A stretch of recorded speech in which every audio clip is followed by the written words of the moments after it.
My name is Chuck Head. I work with the Department of Environment and Conservation. I serve as an assistant commissioner for the department on the environmental side. I thought it might be helpful to give you a little bit of history about where we are today, how we got here, and then we have staff that will give a presentation and talk about specifically about Bull Run. Excuse me. Are the mics on? No, not that I know of. Are the mics on? Well, I'll turn this way and try to project. I apologize for not speaking louder. My voice is just working today, Mayor. Okay. So, a few years back, our department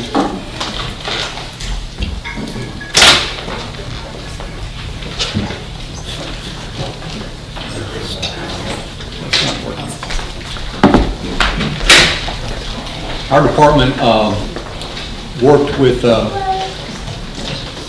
Tennessee Valley Authority to look at 8 different sites across the state where we have coal ash, where TVA had plants that burn coal to generate electricity. And we have an order that requires TVA to take action at 7 of those sites, which includes the Bull Run site here in Clinton. And then another site, we're in litigation with TVA, it's in Gallatin, Tennessee. But the intent of the order and the intent of our action at Gallatin is the same at all 8 sites. Basically, TVA has burned coal for a long, long time, and they have buried ash on their sites. And our order that was issued required TVA to go in and investigate each of the sites. So we're looking at not just the active surface impoundments and landfills that are at each site, but the historic disposal areas at each site. So when we do an investigation on any of these sites, what we're looking at is the entire footprint of the site. We're looking at how deep coal ash may be buried, looking at how wide the area is, how long the area is, whether it's in contact with groundwater or not. We're looking at the stability of the sites to make sure that there's not potential for them to collapse. We're pulling samples from the groundwater to see if groundwater has been contaminated. And then at the end of that, we will issue, they'll submit a report to us that tells us what they found. We're working independently along with TVA on this, and that we monitor the work that's ongoing, and we have our own contractor that works for us, that looks at some of the activities that are ongoing on. So basically at each site we're taking that same approach. And once we get all the results in from the soil samples and the water samples and the groundwater samples and fish tissue samples, from each of these sites, we'll be making a decision about what TVA needs to do for cleanup at each of these sites. So that's kind of it in a nutshell. Now, tonight, I've got 3 folks that work with me on this project, so I'm going to ask them to stand so I introduce them. Rob Burnett. Rob works in our Division of Solid Waste Management. He's an engineer, has many years working with landfills, both managing them and also engineering and designing of those. So he's working with us on the side of the coal ash landfills. And we'll be talking in a few minutes about the landfill issues. And Angela Adams. Angela works with our Division of Water Resources, and she's sort of our analytical chemistry and field practices expert. And she'll be talking about some of the things that are going on at the sites across the board. Here in Tennessee, but in particular at Bull Run. And then Robert Wilkinson, who works with me in Nashville and serves as our coal ash technical manager. Robert's been is a geologist and has been in private practice, been working on this particular project for us for about 2 years, works with the state. And so each one of these folks will be part of the presentation that we will give to you tonight. And then after we've given the presentation, we'll be glad to stay around and try to answer any of the questions you have to the best of our ability.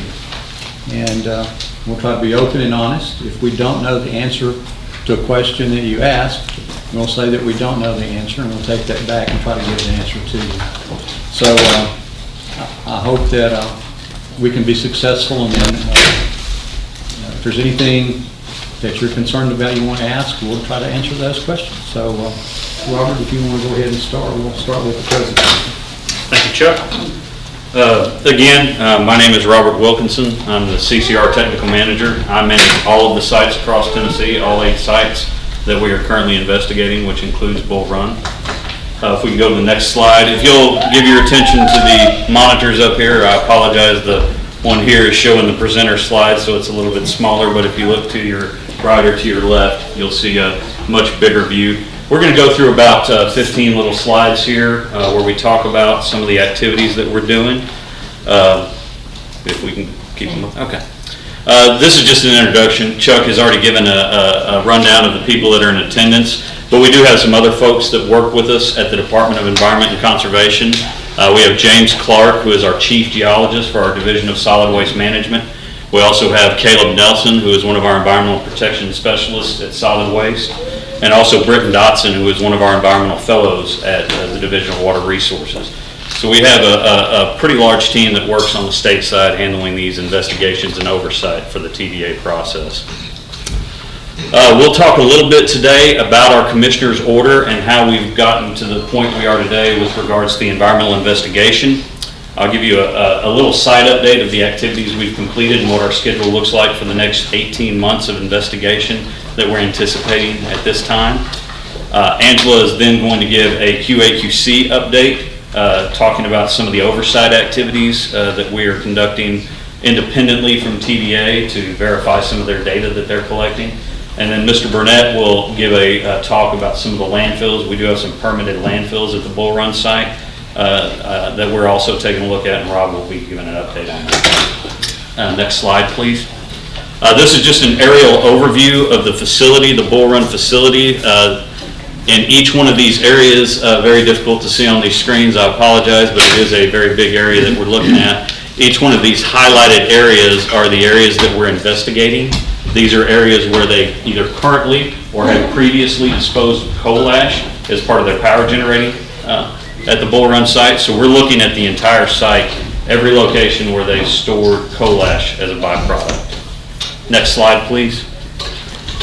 The Commissioner's Order itself was entered into in August of 2015, and it is an administrative order that we put out there to TVA. TVA had the opportunity to appeal the order. They did not, so it became final. It's a final and complete order. And the order basically has 2 main purposes for the state. We're going to establish a transparent and comprehensive process for the investigation, assessment, and remediation of potential environmental impacts associated with coal ash at TVA coal-fired power plants in Tennessee, which include Bull Run. Also, we're using it as a tool to help conduct oversight and our ability to provide comments to TVA. They are also required to comply with the federal coal combustion residual rule, and that is a self-implementing rule that EPA put out there. The state does not enforce that rule, but we do review the data that TVA produces for the federal rule, and we have the ability through the Commissioner's Order to provide comments as necessary if we feel that TVA is not meeting the spirit or the requirements of the federal rule. We do not have any regulatory enforcement capabilities on that, but we can comment on what they do in the federal rule space. Next slide. What we did for each one of these sites, particularly Bull Run as we're discussing today, is we went through a several-year process getting our environmental investigation plan in place, which it all started with a meeting with TVA at the Bull Run facility where we reviewed all of their historical data that they had at the site. We took a look at their engineering design of the landfills and the units, any type of work they've done over the lifetime of these units, which is quite a bit of data that's been collected over the history and life of these units. So that was our first step, and then from that process we identified through analysis where we might have some data gaps or where we have some concerns from the state side of where we need to do additional investigation or collect more data, and the result of which was an environmental investigation plan that we put together for the site. The EIP covers the investigation, assessment, and remediation portion of our order. The investigation side says we're going to develop this EIP and implement it. We're going to go out and we're going to collect really good, defensible scientific data for our decision-making process. As part of the assessment, TVA is going to write a final environmental assessment report for the site that they will submit to the state, which we will review and either concur or disagree with their findings. And that will be an iterative process to where we finally come up with a true environmental assessment of the impacts to the site. And then finally, once we get to a point where we feel we have an understanding and enough scientific data about what we have at this site, TVA will develop a corrective action risk assessment plan for the ultimate disposition of these materials, how we're going to close out these sites, how we're going to remediate any impacts we may have to the groundwater, surface water, or sediments at each one of these facilities. Next slide, please. The primary objectives of our environmental investigation plan are we want to know what background conditions are. We want to do our best to understand what the pre-existing conditions were at this site prior to coal burning activities and deposition of CCR. We want to know how each one of these units was constructed and how it was modified over its lifetime. We want to do a thorough understanding of the geology, especially Bull Run, since it's in a very complex geologic framework. So we have to have a good understanding of our site geology. We want to know groundwater flow and chemistry. We want to know what the up gradient looks like, what the down gradient looks like, and assess for any potential impacts to groundwater from these activities. And then we want to delineate and define those impacts to both groundwater, surface water, and soil at the site and sediment, and also aquatic life. Next slide, please. We also are taking a lot of time during these activities to actually characterize the CCR material itself. We want to know how much CCR material is at the facility. We want to know what the chemistry of it is. We're going to be testing the actual CCR material for its chemistry. We want to know its physical, geotechnical characteristics, its stability, as Chuck mentioned before. We want to do a full understanding of how this material actually acts in the environment when it's deposited and how it sits currently. And then we're also going to be modeling potential scenarios for closure at the site to determine if we can do effective remediation at the site based on the data we generate. And as I said, we'll use the data that we collect during the EIP process to write an assessment report and determine what the overall impacts are to the site. Next slide, please. This is a rundown of all the different types of activities that we are currently engaged in at the Bull Run facility. Again, I apologize for the size. I've got my glasses on and it's hard for me to read. But as you can see, if you look at the top, we are doing background soil sampling at this facility. We're also doing a hydrogeology. We're going out and installing permanent and temporary monitoring wells to look at both groundwater chemistry flow and the type of material that we have in the subsurface, what our geology looks like. We're conducting an extensive groundwater investigation. We're doing several phases of the CCR material investigation as well. We're looking at sampling the ash itself, the pore water that may exist in the ash, and then we're also looking to determine what type of levels of water we have within each one of these units as compared to the lake levels and river levels outside of the units. We're doing our exploratory geotechnical drilling at each one of these locations. We're looking at possible potential for seeps that may be occurring at each one of these sites where we may have liquid or contaminants escaping through the actual containment structures. We're doing a water use survey. We're doing within a half mile of this facility. We're actually going out identifying any potential residential, agriculture, or public water supply wells. We're getting samples of those to analyze them to look for any potential CCR constituents. We're also doing a thorough assessment of both Bull Run and the Clinch, where we look at benthic communities. Those are the little bugs that live down within the sediments, which are a good indicator of potential impacts to the environment. We're looking at the sediment chemistry itself, looking to see if we have any ash that has been released into the river or any constituents that may be impacting the sediment at the bottom. We're also looking for biological impacts. We're looking at mayfly sampling associated with potential uptake in the environment of these CCR materials. as well as the fish tissue studies that we're conducting there. We're sampling the fish, each one of the trophic levels. We're looking at the bottom feeders, the mid-range, and the floaters, as we like to call them. We're taking those samples. And then we're looking at the surface stream water quality itself. We're taking assessment of the potential for those CCR constituents to actually be in these water bodies as part of this investigation. Currently, we have, if you look over here, this slide's cut off a little bit. We're scheduled to be conducting investigations till July of 2020. Of course, that schedule can contract and expand based on weather delays, of course. Also, as we're collecting the data, if we identify areas where we think we need to spend some more time doing some additional investigation, we have the ability to expand the scope of our investigation to cover those. But as it currently stands, we will be in data collection mode for at least the next 18 months. Next slide, please. At this time, I'm going to turn the presentation over to Angela Adams, who is a geologist with the Division of Water Resources. She is our quality assurance, quality control officer for all of the sites. She handles how we do oversight for TVA's data collection activities, and she's going to run through a couple of slides on what we're doing to ensure that we're collecting high-quality data at these sites. Thanks, Robert. All right. We don't want to just collect a quantity of data.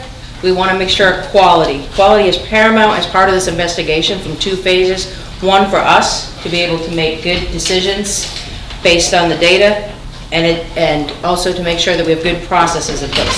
So as part of that, and part of my task with the team, is to manage TDEC's quality assurance, quality control program over the Commissioner's Order site. So while TVA goes out and collects their samples through their contractor, we are right with them collecting split samples and other assorted things. We have two parts of this, the quality assurance part, which is process dominated, and the quality control part, which is product dominated. So the product in this case would be the sample results. Next slide, please. As part of our quality assurance, since it is process dominated, we have created what is called a QAPP, or Quality Assurance Project Plan, for each site, and this is independent of governing the sample collection. Through ours, this helps us generate high quality, defensible, legally defensible, reliable investigative data. Through these processes, we have calibration processes for the numerous instruments that are used on site that are standard across all 7 sites, including Bull Run. We take quality control samples. Both TVA takes them as field duplicate samples, so a certain percentage of each one of their samples is then repeated so that you have the ability to determine your precision. We have equipment blanks to check that all of the equipment being used within these various collection procedures is clean. We have various lab samples to check the lab to make sure the lab is not inducing any constituents and or using inappropriate methods. And then through just the normal day-to-day operations, the field personnel, the boots on the ground, they're required to keep detailed notes. They're required to follow an exhaustive set of procedures that dictates exactly how, where, when, and why they're collecting these samples. And then we have made sure that everybody is appropriately trained. So that's definitely part of the QA backbone, is that you're sending properly trained, properly qualified people out to collect these samples. Next slide, please. All right, so the second leg is the quality control. This is the product dominated. So this is going to be where the rubber hits the road. And what TDEC is doing is usually anywhere between 5 to 10%, depending on the media that we are sampling, whether it be groundwater, sediment, surface water, CCR material. We're collecting split samples. So this is us standing right next to, or our contractor, right next to TVA or their contractor, collecting the same sample and sending it to a separate lab. I think everybody can probably understand that in best case scenario, both results come back perfect. So this is our method of checking their accuracy and their precision. We're also completing field audits, whether it be a TDEC person that goes out and actually does a site, like today, Robert and I actually were on the Bull Run site today, observing some of the drilling operations. So we're just there to, as an oversight to make sure they're following the plan that's been approved and that they're following all the proper procedures and collecting the appropriate samples. We've also had a few instances where we document our corrective action. If we go out to the site, this isn't just a one-way situation. If we go out and there is something that seems to be deficient, we address it. And so that is, the quality control part is more of a two-way communication street that helps us make sure that we are going to get high-quality data with which we can make a decision. Next slide. So as we alluded to in the schedule, here's what we've completed to date on the site. We've been out doing background soil sampling. As part of that, we've had both a field audit and split samples set. We've been out on collecting sediment sample on a very cold December day. We collected some surface water that same cold December day and did a field audit and some split sampling. The surface water still has a secondary component to it that needs to be collected due to the water levels this year. We weren't able to get all of our low water levels because I'm pretty sure, as all of you know, we didn't really have low water levels this winter. We've been out and collected surface geophysics. In the picture in the upper right-hand corner is a method called MASW, which is multi-channel analysis of surface waves. This was used to help refine where we are going to put monitoring wells due to the complex nature of the geology on site. As I said, Robert and I were actually out there today doing a site visit on the monitoring well installation, which can kind of be seen in the upper left picture. And then they've completed fish tissue sampling, which sadly I did not get to be a part of, but there was a field audit that was completed there, and it's a picture in the lower left. I think the next slide is going to be Robert. Yep, I'd like to introduce Rob Burnett. He's with our Division of Solid Waste, and he's going to give you a little bit on our landfill. Thank you. From the solid waste standpoint, what I would like to present is the current permitted units that we have at Bull Run and the one that is pending. Currently, there are two permitted solid waste landfills. One is the bottom ash and gypsum stack, which is along Melton Hill Lake or the Clinch River. It has not received any waste material since October of 2015. It's in a transitional cover state right now. Then what we're seeing up here is a cross-section of the dry fly ash stack. It's the active landfill, currently permitted. What we're seeing here is a slice like through a loaf of bread. It's a cross-section of that unit. It's actually developed in three phases, phase 1, 2, and 3, from right to left. The current active phase is on the left-hand side of that very top cross-section. As you can see, the bottom left is a plan view that shows where we're slicing that loaf of bread, for lack of a better term. So the remaining constructed permitted airspace for production waste at that site is about 650,000 yards. So since TVA's announced the retirement of that plant projected in 2023, all projections show that there should be enough airspace in this permitted landfill to handle that capacity. That's something that has to be checked regularly. It varies with production, coal source, compaction, weather. So that's something that is monitored regular. Airspace inventory is what I would call that.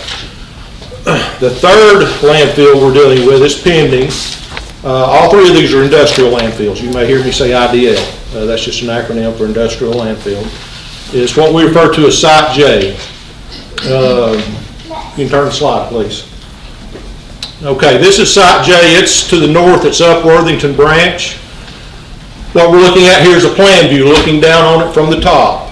The proposed site is 60 acres and will hold 8.4 million yards of coal combustion residuals.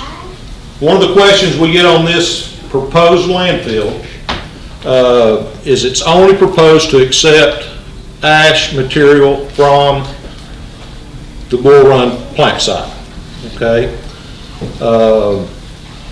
If there was ever a change in the waste it was going to receive, it would have to be resubmitted to TDAC. It would have to be re-reviewed, and obviously at some point this landfill will go through a public hearing process. So, a question I get, if they're shutting the plant down, why are we going forward, or why is TVA going forward with this landfill permitting process?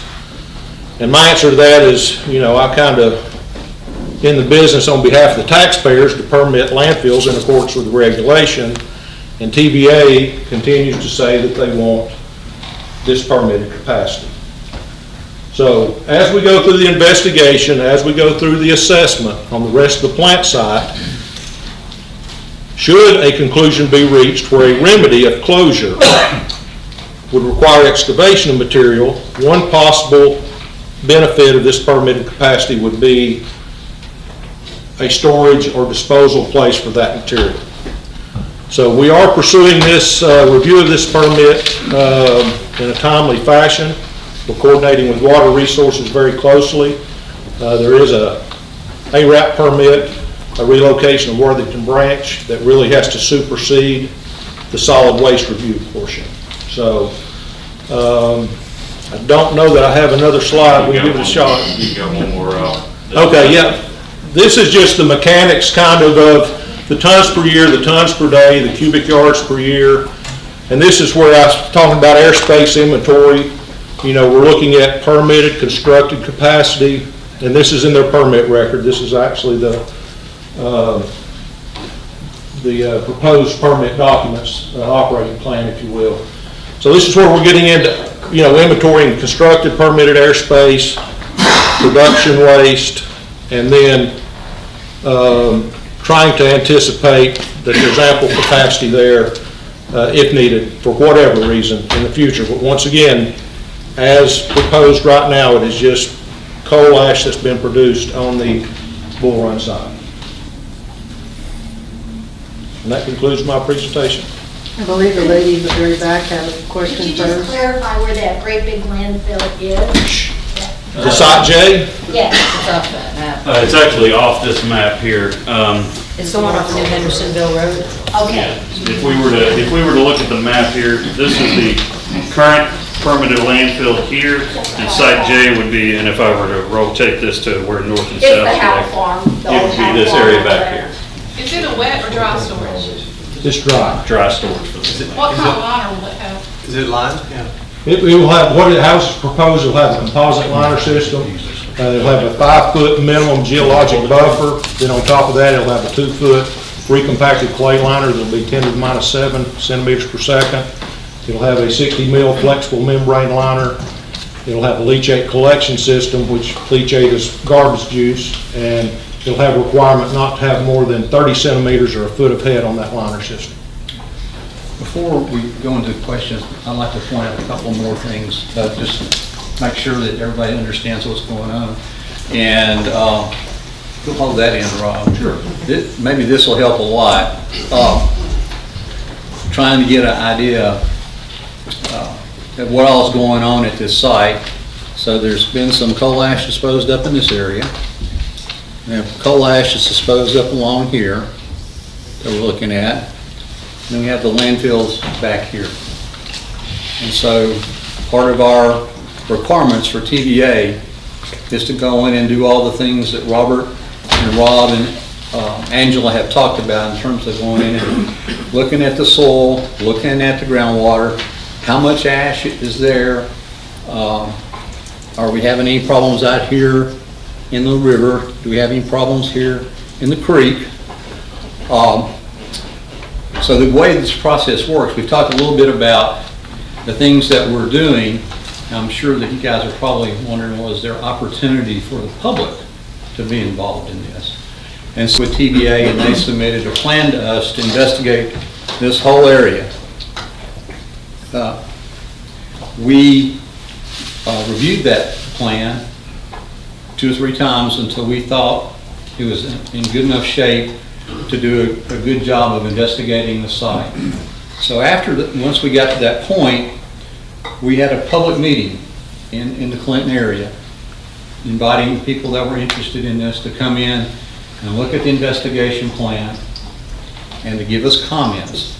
And before we gave TVA permission to go out and implement this investigation plan, we had the meeting, we took the comments into consideration, and then we went from there. I think, Robbie, you can set that down.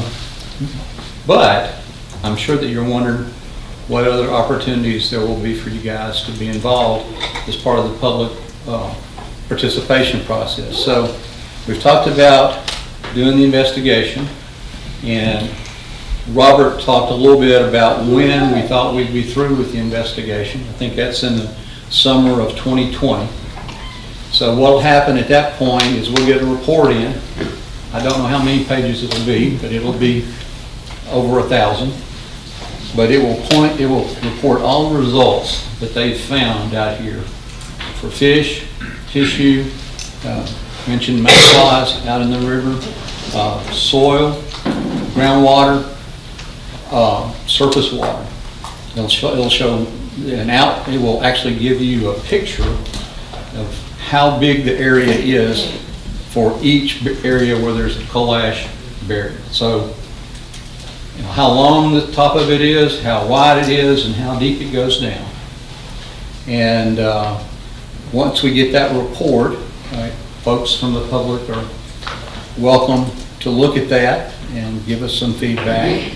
And then we'll make a decision at that point in time about whether we think there's enough information collected to determine what corrective action needs to take place at the site. So if we, at that point in the summer of 2020, we think we have enough information to make a decision about what needs to happen here to clean up the site, then there will be what we'll call a corrective action plan, and that will be public notice, and people will have an opportunity to review that and make comments on it. We will have a meeting here in the Clinton area, so folks can come. We'll be there, as well as TVA, to talk about the corrective action plan. So those are some things that I just want to make sure that you guys do on the front end. This is not a closed process. We try to reach out to folks and make sure that folks in the community have an opportunity to ask us questions and give us input. So with that being said, I think we'll open up the floor for questions, and I'll stand up here and if I can't answer, I'll point to who can. So we'll go first to the lady here. I think it's important for you all to realize when you approach TVA with the final result, that I think I speak on behalf of the group saying we just don't want cleanup, we want like remediation so that it could be used again for economic growth, safe economic health for the community, and health, most especially our healthy environment. There's certain things that we have control over, certain things that we don't. So I'll be very direct about that. In terms of the site and what type of corrective action is required, we're going to look at all this data. And if areas such as the dry landfill, they're going to close that and it doesn't look like it will cause any environmental harm, we might approve that. If it's in areas where we think coal ash might continue to cause an environmental problem, if it's left there, then we could ask TVA to dig that ash up and dispose of it elsewhere. We'll also look at the groundwater. If it's contaminated, then we have an obligation to ask them to go in and clean up the groundwater. What I can't tell you today is what the corrective action will be. I'm going to go one step further here, and I think this is in anticipation of a question that might come.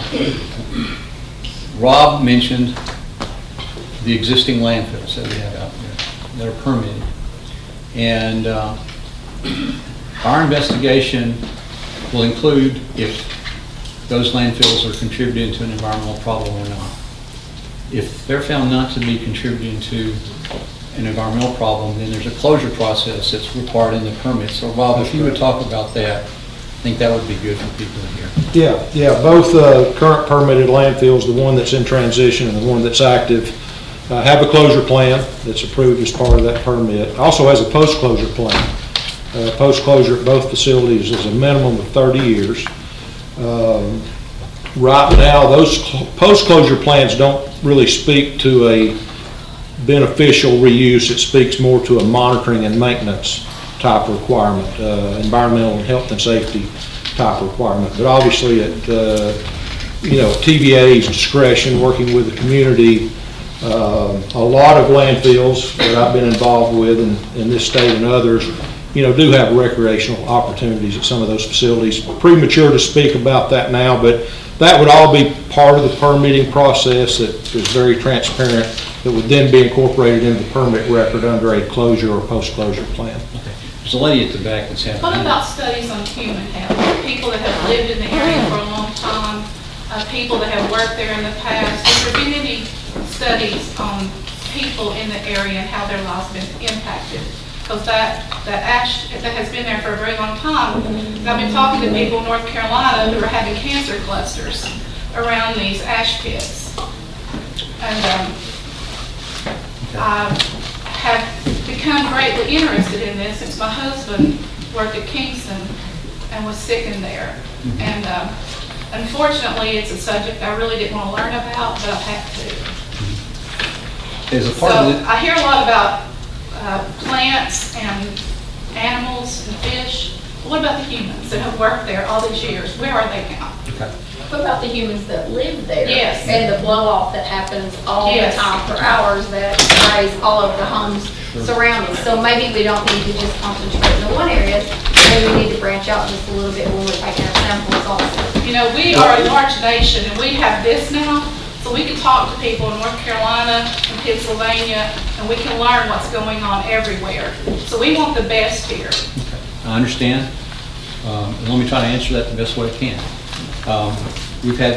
We work with a sister agency, Tennessee Department of Health. And so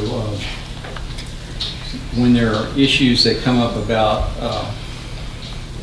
possible off-site impacts of ash on the public, we work with them.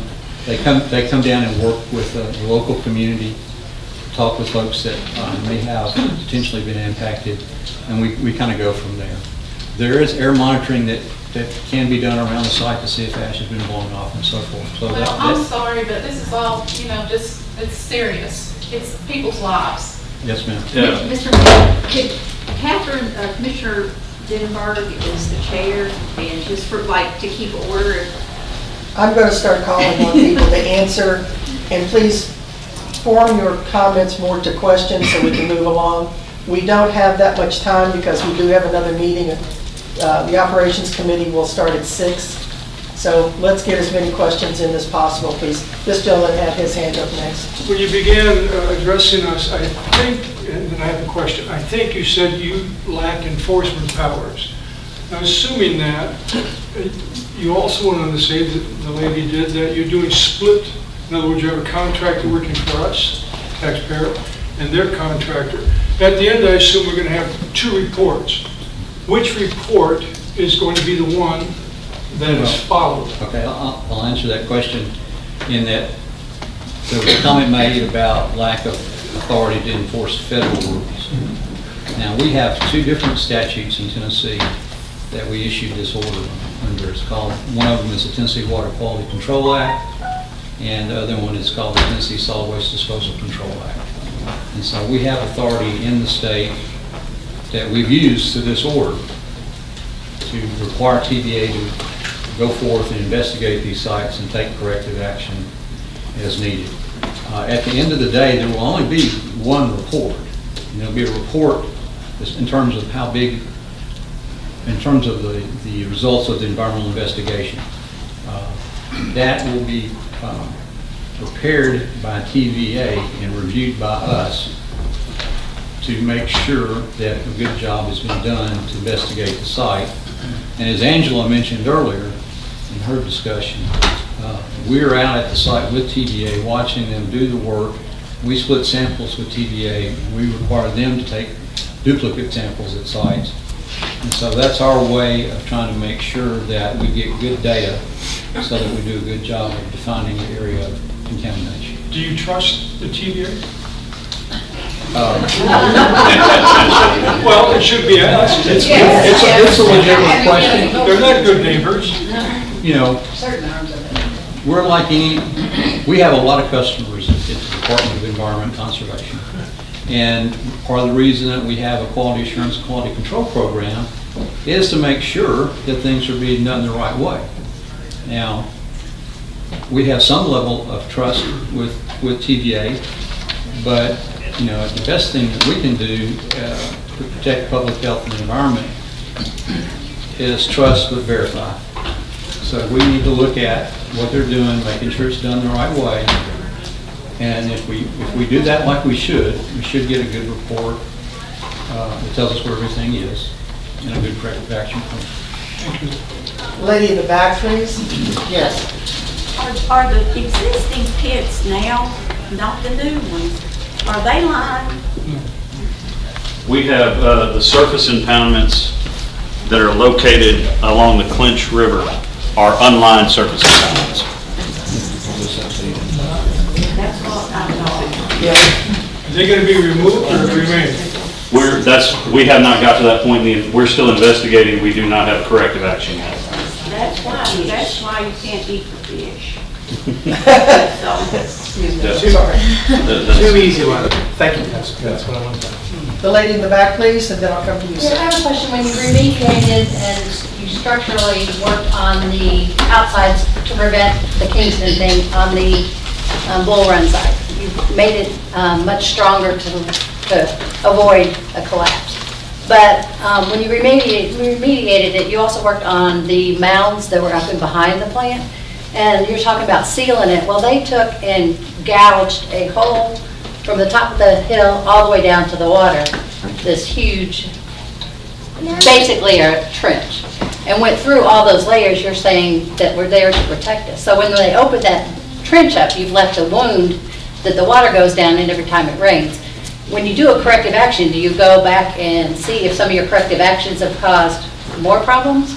Because now we've opened up a sealed area that's been grassed over, treed over, everything, and now we've got a hole into all that ash because they've dug so deep to make water run off or something. And we've kind of asked that question. I've never gotten anybody to answer me going, okay, what have they done to make sure that water is not running off and ruining the creek because we're on the mill runs. I want to say this because when she talked about cancer, almost, and cancer cells, I'd say probably 3/4, if not 2/3 of Henderson Bend, the women have all come down with cancer. I've had 3 dogs die with cancer. I'm on my 2nd round of cancer.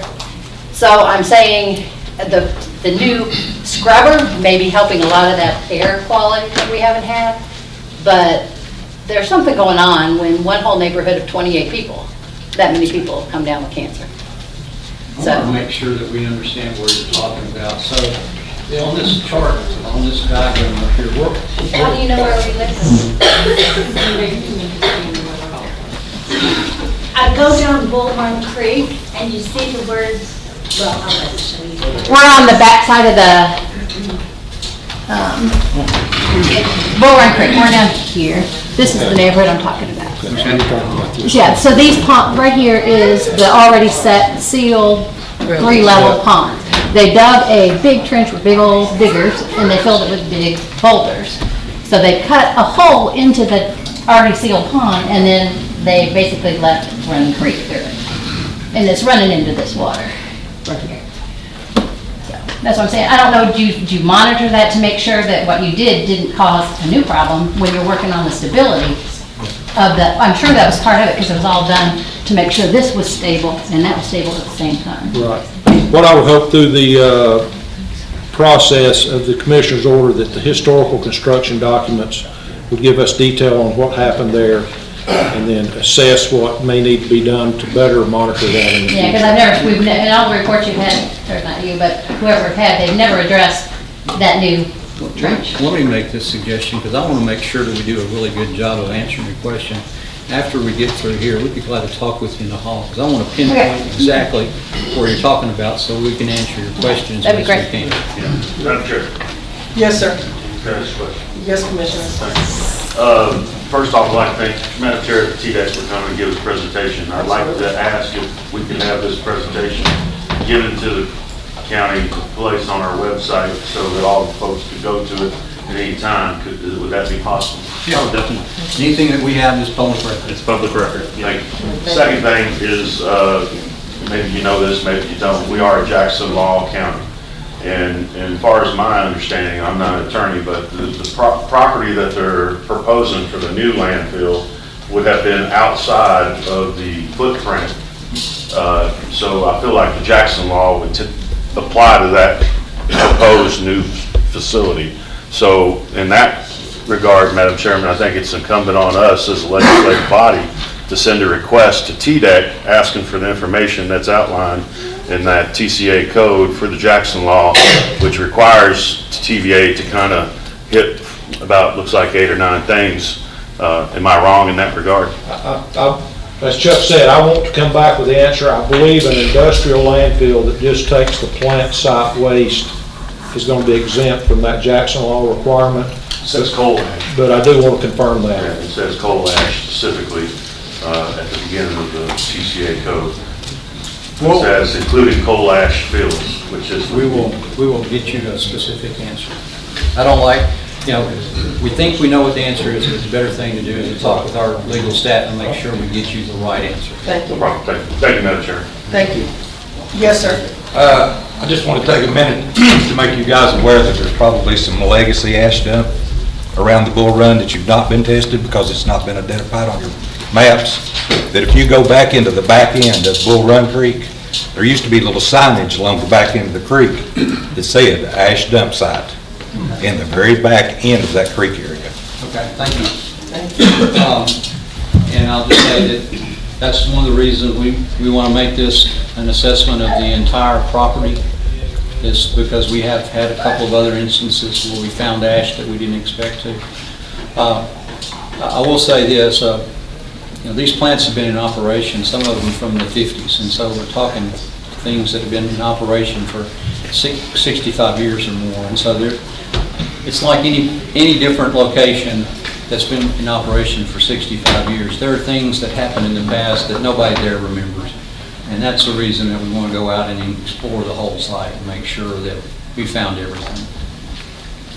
I'll entertain only one more question. I'm sorry, we are running out of time. Yeah, that's Yes, Dave. Yes, Yes, quickly.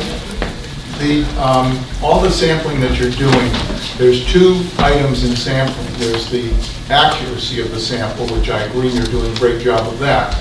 But there's also an order of confidence, which is if you had a 50-foot by 50-foot, how many samples do you take in that to get your order of confidence? And so budgetary concerns, I've actually cleaned up and decommissioned coal plants and cleaned up ash ponds. So I am intimately familiar, personally, have done this. And so this whole thing, the budget, ends up controlling the number of samples, and then you end up with a reduced order of confidence, and all this gets into a report that nobody except a super expert could really understand. And I was wondering how many people were at this last meeting where you had public input, and how many people are you actually getting this input from? And what about your budget? Who's paying for this, and do you have an unlimited budget to do this? As far as the public meeting goes, we had multiple avenues for it. We actually conducted an in-person public meeting where we posted in the paper, TVA invited folks to attend. And then we also had it up and available on a website for review and comment as well for a 30-day period. And then those comments were incorporated. We went through the standard procedures that we have within our state regulations for public comment. And it will be repeated again. With regards to we are considering, we do have budgetary concerns. TVA is paying for all this, even the efforts that the state, and we actually, TVA is reimbursing the state for any costs that we incur as part of this process, as part of our oversight. At this point, we've asked TVA to go out and investigate. We have not set a budget for that. We expect them to go out and do what we ask them to do. And with a company or with an entity like TVA, they're a very large industry organization. We have what we ask TVA to investigate and what we ask TVA to do in terms of cleaning up will not be driven by budget. It'll be what's best for public health and the environment.